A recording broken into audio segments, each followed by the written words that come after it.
Eastern Wisdom and Modern Life with Alan W. Watts.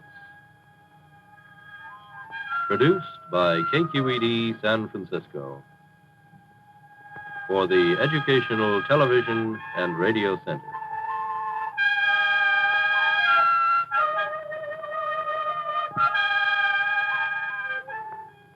Alan Watts is a scholar, lecturer, and the author of many widely read books on comparative philosophy and religion.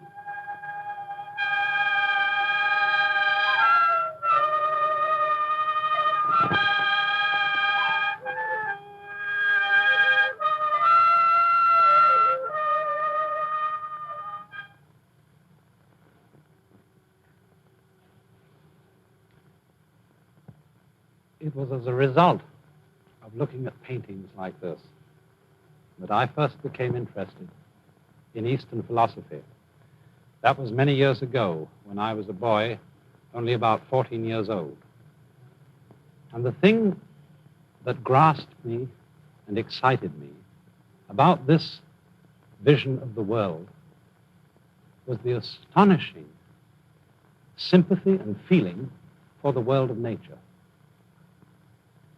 Think, for example, of a painting like this, which is called Mountain After Rain. A painting by the Chinese artist Gao Kogung, showing the mist and clouds drifting away after a wet night of pouring rain. And it's fascinating for us to think that pictures of this kind are not what we would call just landscape paintings. They are also icons. That is to say, they are a religious and philosophical kind of painting. We are used, of course, in thinking of iconographic or religious paintings, of thinking of pictures of human figures, of angels and saints and divine beings. But when the mind of the Chinese expresses its religious feeling, it expresses it in the objects of nature. And their feeling for nature is in one very important respect strangely different from ours. And that is as a result of the sensation that the human being is not someone who stands apart from nature and looks at it from an entirely outside position. But the human being has himself the feeling of belonging right in nature. And this is very startlingly illustrated. If you look at another painting, this one by the great Song Dynasty painter Ma Yuan, called Poet Drinking by Moonlight. You would think it was just a landscape painting and puzzle, find the poet.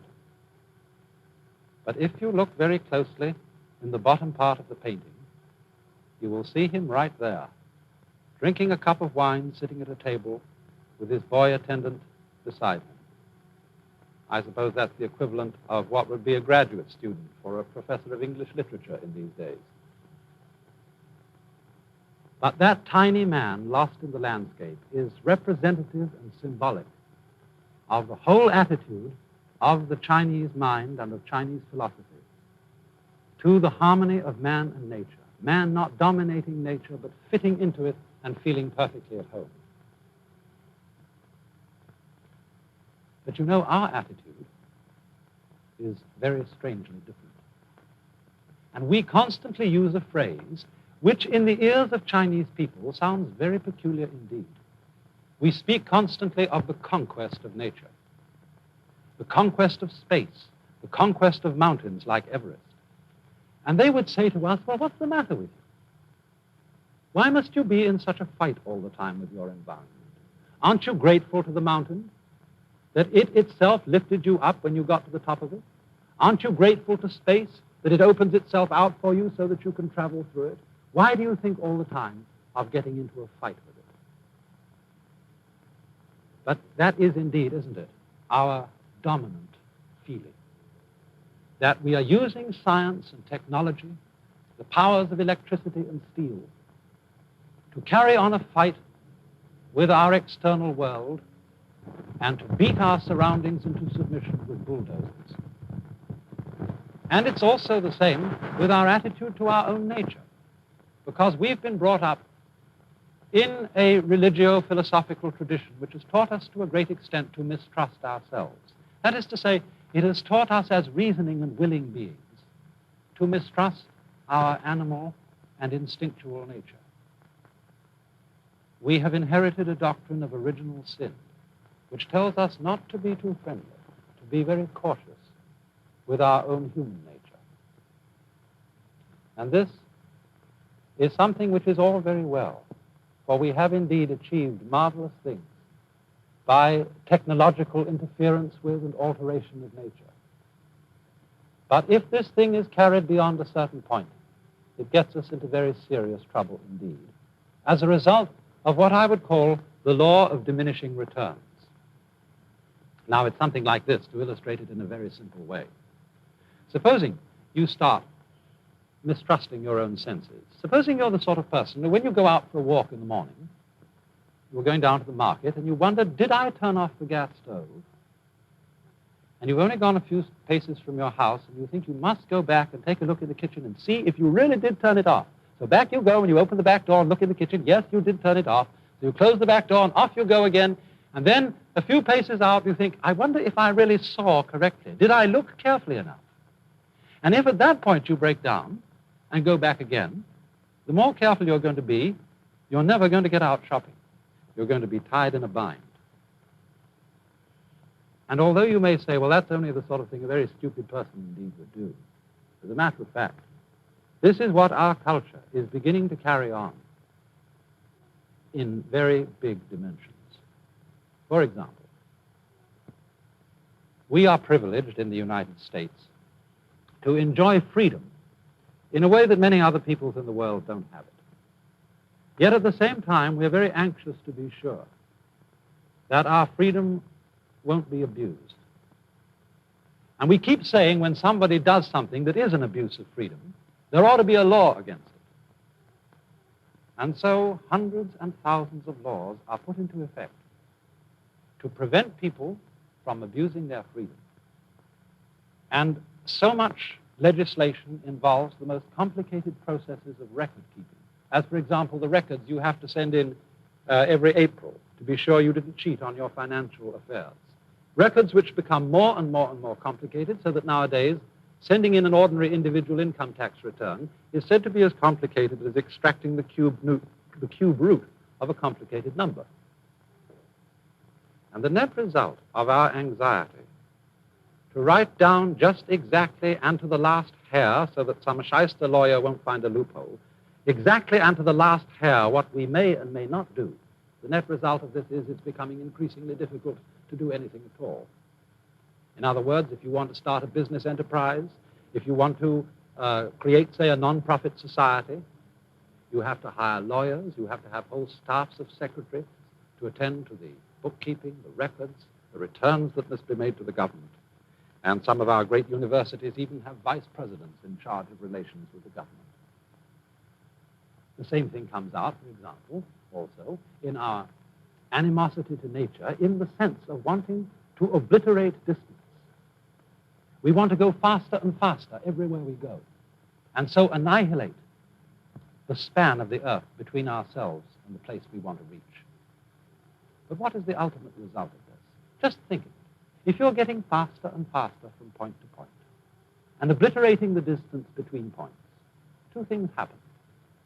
In the first place, all points that are set next to each other by, say, jet propulsion tend to become the same point. In other words, the faster you can get from Los Angeles to Hawaii, the more Hawaii becomes exactly like Los Angeles. And therefore, tourists keep asking, well, has it been spoiled yet? And by that they mean, is it just exactly like home? And furthermore, if we begin to think about our goals in life as destinations, as points to which we must get, it begins to cut out all that makes the point worth having. It's like saying, well, instead of giving you a full banana to eat, I will give you the two precise ends of the banana. and that would not be in any sense a satisfactory meal. But that is what happens as we tend to fight our environment and to want to get rid of the wonderful limitation of space and distance. And you know, if we carry this kind of thing to its ultimate extreme, we get into a most extraordinary tangle, which I think I could very well illustrate in this way. Let's go and have a look over here at a sentence which has been written on the board. That is a sentence which is behaving like we are behaving in our mistrust of nature. That is a sentence which fundamentally does not trust itself. And it says of itself, this statement is false. Now, what do you see funny about that? This sentence behaves in an extremely peculiar way. Because if it is true, then it is not true. And if it's not true, then that's what it says, that it isn't true, so it's true. So that if this statement is true, it is false, and if it is false, it is true, and so on and so on. In other words, the meaning of the sentence is oscillating. It's shaking from true to false, like an electric bell vibrating. And in other words, you might say that this particular sentence is suffering from anxiety. For anxiety is the condition that comes upon us when we fundamentally mistrust ourselves, when we mistrust our own nature, and are trying to keep such a tight grip on it that we start to tremble, as one's hand starts to tremble if you become extremely anxious to hold it still. Now, Chinese thinking, of which there are really two main currents, the Taoist current and the Confucian. Taoist, that's spelled Taoist, and Confucian. And both of these main currents of Chinese thought agree on one fundamental principle, and that is that the natural world in which we live and human nature itself must basically be trusted. They would say of a person who can't trust his own nature, well, if you can't trust your own nature, how can you trust your very mistrusting of it? How do you know that that's not wrong, too? And so if you don't trust your own nature, you are as fundamentally balled up as anyone can get. Now, it's interesting to look at the fundamental Chinese word, which we translate as nature, because it has a rather different meaning from the word that we use. In Chinese, nature is written like this. You know that Chinese characters are fundamentally pictures. And this first one is the picture that used to be a face. And so it means oneself, or of itself. And the second character, I don't know what this was originally. It's become now a very abstract figure.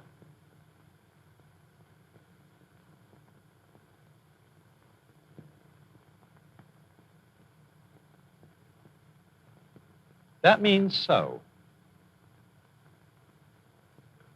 And so the whole figure means of itself so. And we should give the rough English equivalent of that as spontaneity. That which happens of itself, just in the same way, for example, that your hair is growing by itself, your heart is beating by itself, so that if you feel your pulse, you get this funny sensation of movement going on inside your body, and you think, oh, I'm not doing that. That's something queer going on inside me over which I have no control. But when you come to think of it, what is more fundamental? What is more central to you? What is more the very middle of yourself than your own heart? And so this idea of nature, that which happens of itself so, is a process which is fundamentally not under our control, which is happening all on its own, just as our breathing is happening all on its own, and just as our heart beating is happening all on its own. And the fundamental thought of Taoist philosophy is that this self-so process has to be trusted.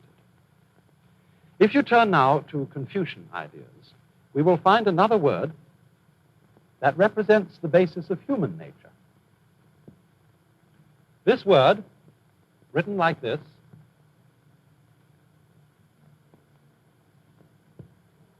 has a funny pronunciation. Although when we Romanize this word in English, we spell it J-E-N, it's pronounced Ren. Sort of like rolling an R, or rather saying R but not rolling it. And this word is the cardinal virtue in the whole system of Confucian morality. It's usually translated human-heartedness or humanness. But when Confucius was asked to give a precise definition of it, he refused. He said, you have to feel the meaning of this virtue. You must never put it into words. And the wisdom of his attitude about not defining Yan is simply this, that a human being is always greater than anything he can say about himself and anything he can think about himself. If we formulate ideas about our own nature, about how our own minds and emotions work, those ideas are always going to be qualitatively inferior. That is to say, far less complicated, far less alive than the actual author of the ideas themselves, and that is us. So there's something about ourselves which we can never get at, which we can never define, in just the same way that you can't bite your own teeth, you can't, without the aid of a mirror, look into your own eyes, you can't hear your own ears, and you can't make your own hand catch hold of itself. So that you must basically trust this. Confucius would say he would rather trust human passions and instincts than he would sometimes trust human ideas about what is right. For example, when people go to war, they very often go to war about who has the right ideology, who has the right of this particular dispute and who has the wrong of it. And because there can be no agreement, no compromise between principles of right and wrong, ideological wars generally tend to be vastly destructive. On the other hand, when we go to war for simple, ordinary greed, because I am greedy of another people, of another nation, I want to carry off their goods, I want to carry off their women, I will at least be sure in going to war with them that I don't destroy the thing I want to possess. And so,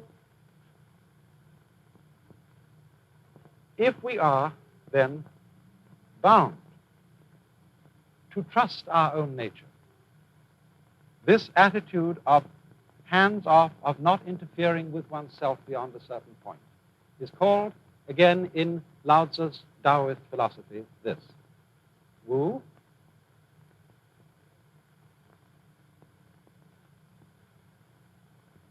Wei.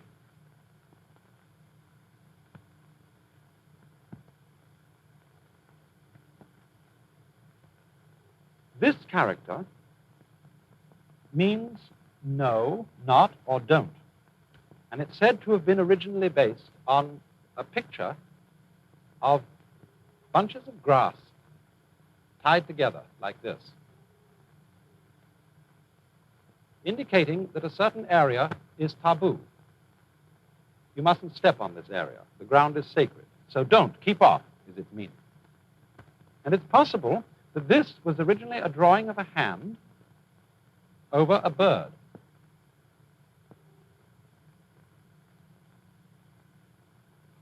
Like this. So the meaning of this is grasping a bird. The whole idea is don't grasp the bird. In other words, don't clutch at what is living. If, for instance, you, like sometimes little children, pick up a kitten, and they're so eager to hold the kitten that they squeeze it tightly, and the kitty says, meow, meow, and scratches the child all over the place. It's because he is loving it, he is grasping it too tightly. And so in the same way, we have to allow all living things to let go and manage themselves. Look, supposing if in drawing I wanted to be absolutely certain that my hand didn't go away from a line, and I began to get anxious. Is it going to go straight? So let's bring in this hand to hold on to it. Let's send this on straight. But now how can I be sure my left hand's going to stay still? Maybe the right one will have to catch hold of it. And then we're in a total mess.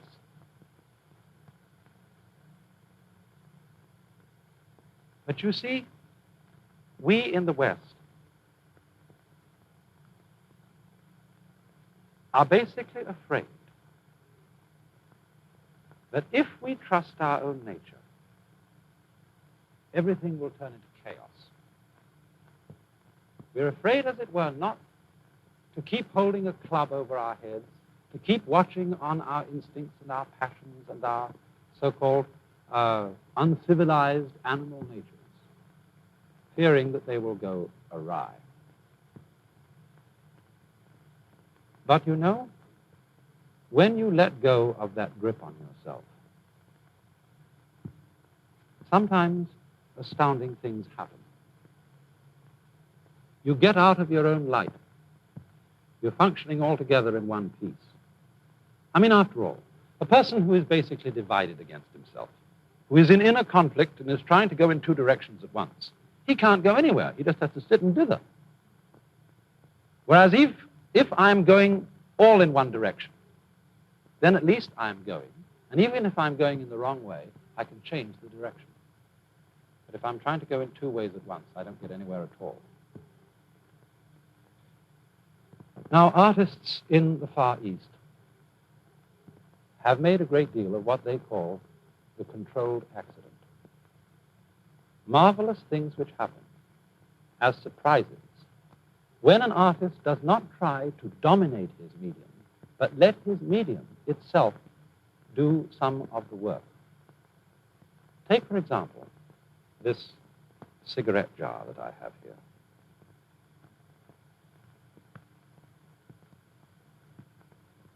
You see the glaze has just been slopped on it with a swift motion of the wrist. And do you notice, as I turn it, that there are all sorts of little flecks of white inside the black outline there. And little flecks of black, like right here, outside the main band of black. It's incidental things like this which to the Chinese and Japanese mind, and increasingly to our own way of thinking, make the real beauty of things. For instance, consider a shell like this. Here is an object which any one of you would pick up on the beach if you saw it. And yet, what does it represent? If you saw a painting with markings on like that, you might say, well, that's not what I call a painting. It doesn't look like anything. And yet, as I say, none of you would hesitate to pick that up and treasure it if you found it. For it, too, like the jar, is a sort of controlled accident. And it is the art of trusting the medium to express itself along with your own contribution to it as an artist. When this harmonious relationship of man and nature is brought into play, we get marvelous little objects of this kind. And so in the same way, if we can learn to trust our own nature, we will, I think, be profoundly surprised that things don't go out of control at all, but on the contrary, suddenly come back into control. Take, for example, a very familiar instance. Supposing you're learning to ride a bicycle.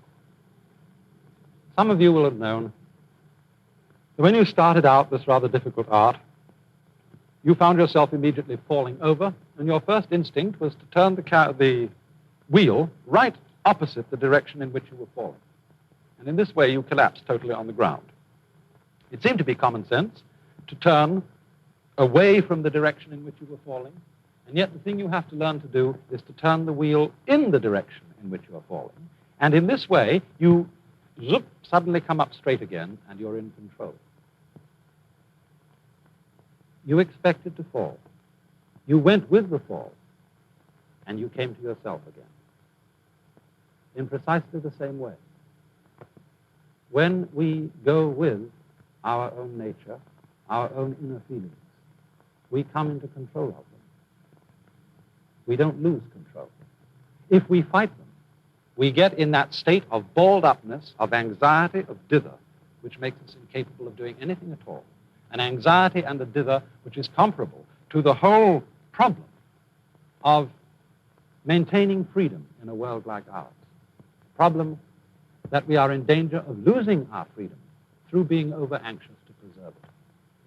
Or think of another illustration. Those of you who live in the East and the Middle West are familiar every winter with the problems of icy roads.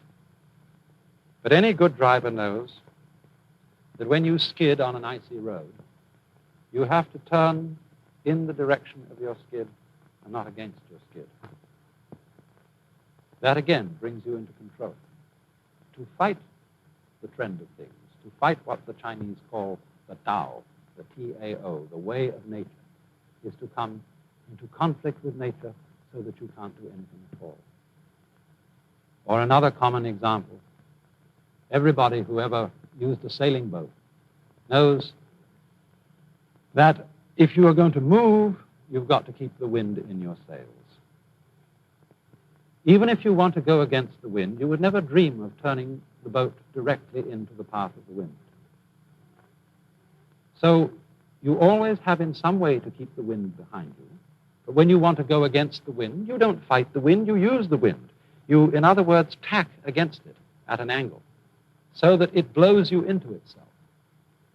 And this is the fundamental principle of Chinese philosophy, which underlies that startling manifestation of it in Japanese wrestling called judo, where you overcome the enemy not by opposing him, but by using his own strength to bring about his downfall.